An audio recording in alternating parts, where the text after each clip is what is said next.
What skills are worth learning in Atomfall? Now, this depends on your build to some degree, but I'm also going to call out skills that are useful no matter what. So, to begin, we'll start in ranged combat. Now, ranged combat, I would argue, is the best form of offense in the game. It has versatility, it has all these different options. You have silenced options like the bow and thrown weapons. You have guns, you have different types of guns, you have explosives. It has access to the biggest damage in the game as well as AoE damage, whereas melee is basically single hit only. So the perks that are worth it, I think, like if you're running guns, firearm stability is optional. I actually kind of don't recommend it. Reducing recoil doesn't really matter. You're going to be placing your shots anyways. You definitely want firearms handling. I think this is arguably one of the best perks in the game.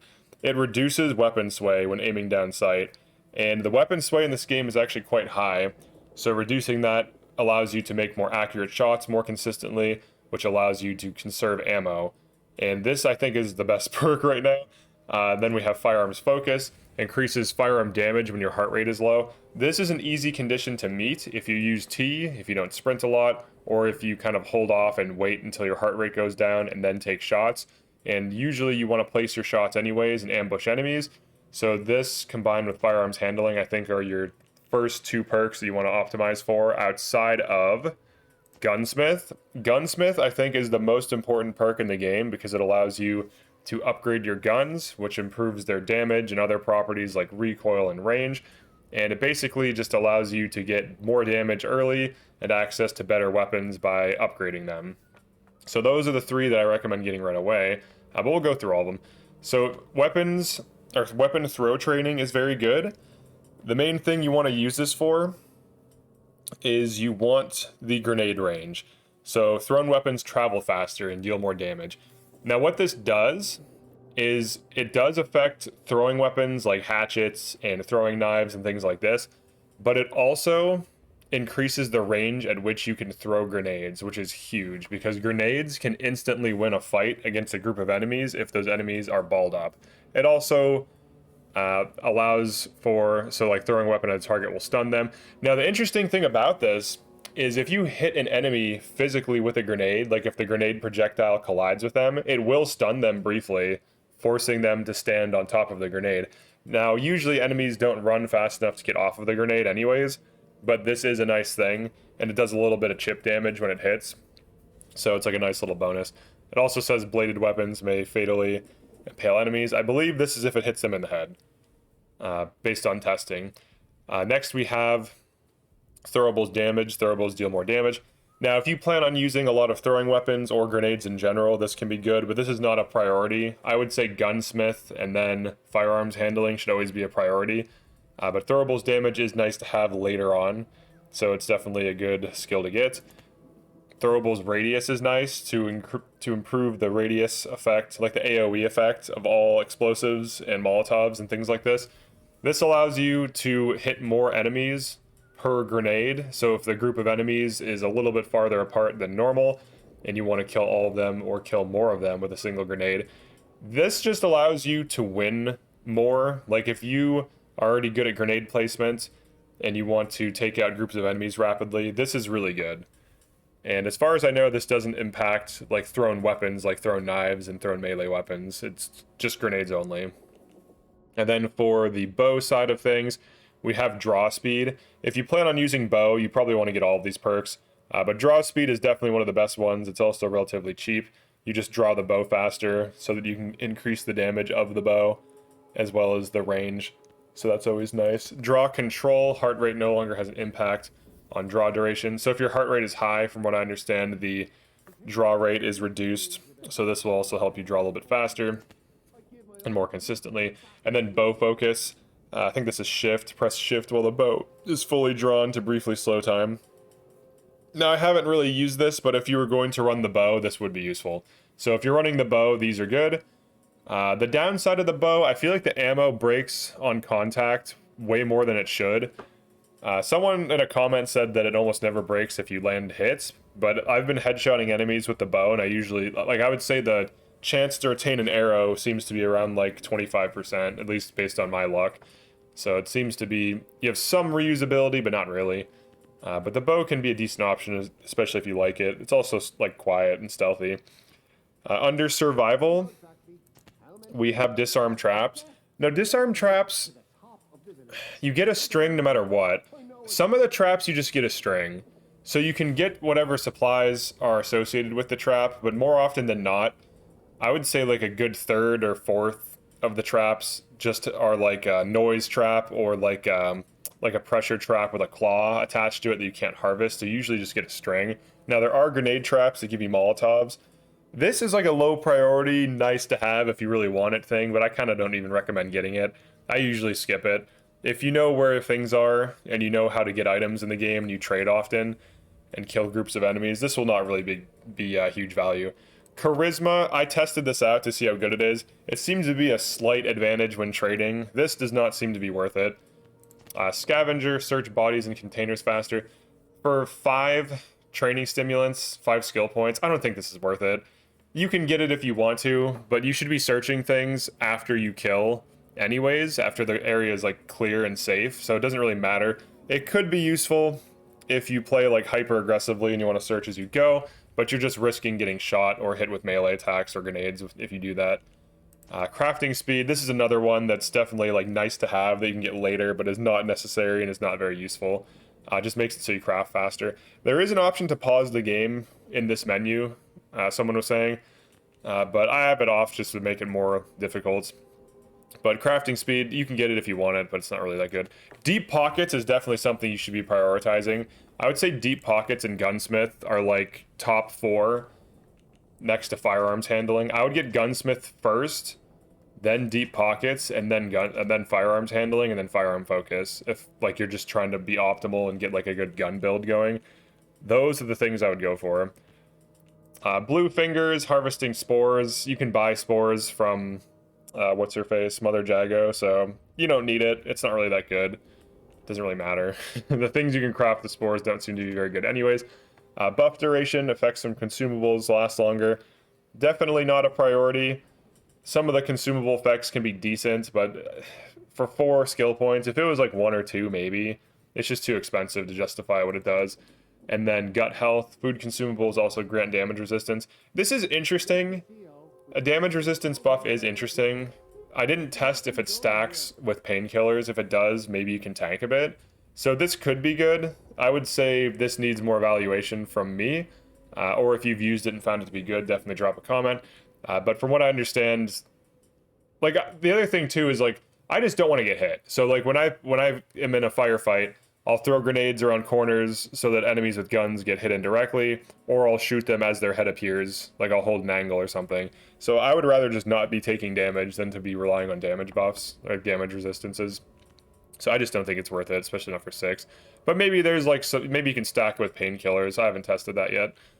Fortitude increases max health. This is a nice one to get after you've unlocked your major like deep pockets, gunsmith, and your gun perks, and maybe like some grenade perks. This can be nice to have. It's not necessary. You still die quickly in this game. You still have to open up your menu to heal, which puts you at risk of dying. So a lot of, like, the thing that will determine if you will die or not is how good your positioning is and how good you are in combat, rather than how much health you have. But it does make firefights a little bit easier. You have a little bit more leeway. Recovery. This one's interesting. So low health regen is faster, restores more health. So when you get to super low health, you do regenerate a small packet of health, and it seems to take some time. So you get more and it regenerates faster. So if you find that you're regularly getting to super low HP, this can help you. But honestly, like just bartering and planning will go a long way. Like if you know you're going to be going in like a long dungeon where there's a lot of enemies, and you have high ammo and like 2 med kits, a few bandages and supplies to craft more bandages, you don't need perks like this. But if this is your first run, maybe recovery is nice.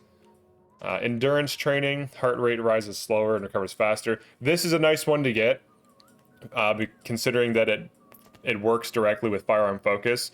The lower your heart rate, the more damage you deal with guns. This is also just nice for resetting sprinting and sprinting longer, so that you can sprint for longer. So this is a good utility that I do recommend getting. And then under conditioning for the resistances, provides resistances to all source of burn. This one is weird because I feel like burn is easy to avoid. The only sources of burn really are enemies throwing Molotovs at you, random campfires, and the flamethrower robots. And the flamethrower robots are easy to fight because you just have to get out of range. The Molotov cocktail enemies are easy to fight because as long as you are far away, you can dodge it, or you can just shoot them before they throw it, or you can use a Molotov on them before they can Molotov you. So it's not really, it's very circumstantial, so I don't recommend getting this. Bleed resistance, kind of the same. I feel like there's really not that many sources of bleed to really justify unlocking a perk for it. And also poison resistance, I think, is the same. I mean, if you have extra skill points and you have everything maxed out, you can grab them, but they're definitely not even good, in my opinion. Next, we have radiation resistance. This is another one I don't recommend getting, even though I have it on the save file. I wanted to test it. There's only a few spots in the game where there's heavy radiation, and of them, like, you can just spam healing items to deal with it. It's really not that big of a deal. It's nice to have, but it's definitely not recommended. Infection resistance. This, however, is worth it. You do get this from a quest. This one is definitely worth it. There are several points in the game where you have to travel through infected areas. So unlike with the radiation zones, which are optional, this is not optional. You will be taking infection damage. Also, there are enemies that specifically deal this type of damage that do attack you at range with it. The ferals that shoot like infection orbs at you. So this is actually a good one. I do recommend that. Healing boost. Healing consumables restore more health over time. This one I do recommend getting once you can get it. It's extra healing. It's more efficiency on your healing items, so that's always good. Next we have the kick stun duration. I do recommend getting this, but on my second playthrough, I'm finding that enemies don't get close enough to me for me to kick them because they're just dead before that happens. Because I have all these weapons. But you can get it if you want it, or if you're running a melee build. It can be decent. You will not be kick stunning robots though, so you're just going to be kick stunning things you can 1 to 2 tap, unless it's like the Thralls, which do have heavy HP. But Thralls I would recommend shooting anyways. Kill momentum, defeating enemy in melee grants melee damage buff.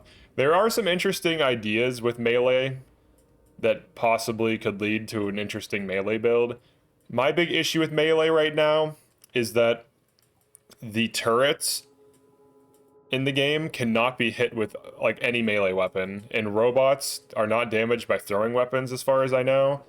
So like your matchup against robots is abysmal. They kill you really easily. And also if you're in an open firefight and you have to like close distance gap and there's several enemies shooting at you from different locations, it can be very difficult for melee builds to even get close enough to do anything. So then they kind of want to run a gun or grenades or something. But this could be good if you're running a melee build to get some more damage. Thick skin reduces melee or damage from melee attacks. Now, I haven't tested this yet because I usually don't let enemies hit me, or if they do hit me, I'll probably die. So even if the damage resistance is like 35 to 50%, the enemies that are a threat in melee, like the ferals and the thralls, hit really hard. So even with a sizable damage reduction of 50%, you're still looking at like half your health bar going down from a hit from this. Maybe it's decent if you're running a melee build, that would be the use case. But you can also run this on a ranged build just to reduce damage taken. But if you find that you're getting hit with melee attacks often on a ranged build, you're probably just positioned poorly. You just need to attack enemies from a different position or sprint to get away. Quiet takedown. Takedowns create less noise. So this one's interesting because it allows you to be like an assassin. And I do know that there were like a lot of reviews and guides saying that stealth sucks in this game. But I wonder if you run the stealth skills if it's actually good, because I've found that the noise is usually what alerts them. So if I can get quiet takedowns and then also get this quiet movement, you could probably get away with like quiet assassination. So this is also pretty good for a stealth build. Reduces the sound of your footsteps. This also can be used with ranged weapons. Like if you want to be a bow and arrow guy, this is still useful. You don't want to get to like, you know, with a assassination build, you'd have to get close, but with a bow build, this would be great. So I could see this being huge value for bows. Surprise attack. Deal more damage to unaware enemies. Now this is interesting because it doesn't say with just melee though.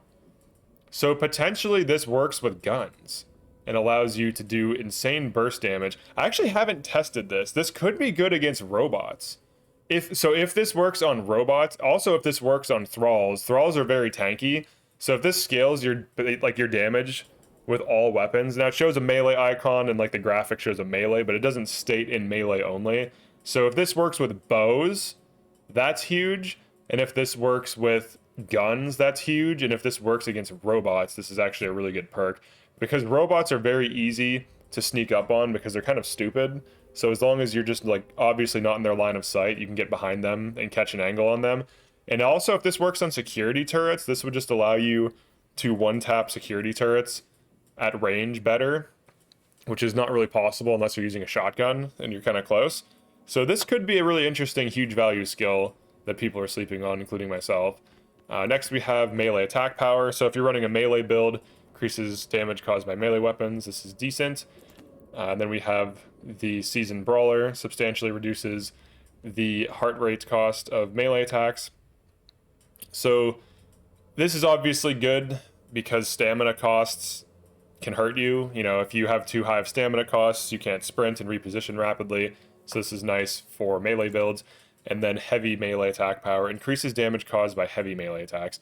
So melee does have a lot of perks for it. So like base damage increase, heavy attack increase, sneak attack increase, kill momentum. So like if you do like a sneak attack, you could get kill momentum, get a melee damage buff. There's also the consumable that gives you melee damage buff. If that stacks with kill momentum, that could be massive damage output. However, the only thing that would like scale, the only thing that would matter to melee with all these damage buffs would be like thralls and ferals. And ferals, I believe, can get heavy attacked with mace without any of these perks, so it doesn't even require them. And the only thing that you would really be dealing bigger damage to are thralls, and maybe you could one-shot a thrall. Thralls tend to have high awareness, so I don't think you're going to sneak up on a thrall. They're always like positioned so that you can't get behind them, and then they immediately aggro as soon as you're within range. Maybe with sneak perks you can get behind them, but I don't know. So thralls, you'd see damage increase, and robots you would see big damage increases, so the damage stacking could matter versus robots. Getting close to robots is very dangerous. If you can get a circle strafe on them out in the open where they can't like turn fast enough to track you, you can get a free robot kill with melee. But it's dangerous to do, and a lot of the encounters in this game are wide open, so it can be difficult to achieve that. But overall, if you're running a melee build, you're going to want these melee perks. You're probably going to want thick skin. I do feel like melee is a little bit worse, or a lot worse, than ranged right now. You can just take any fight with ranged. Grenades are really good as well, so you always have that option. And you could also dip into melee on range, like you could have like a melee weapon or a thing to throw if you want to conserve some resources. But yeah, that's it for this one. Definitely like and subscribe if you find this useful. Let me know what perks you value and why, or if you think that I'm undervaluing or overvaluing any of these perks. And I will see you in the next video.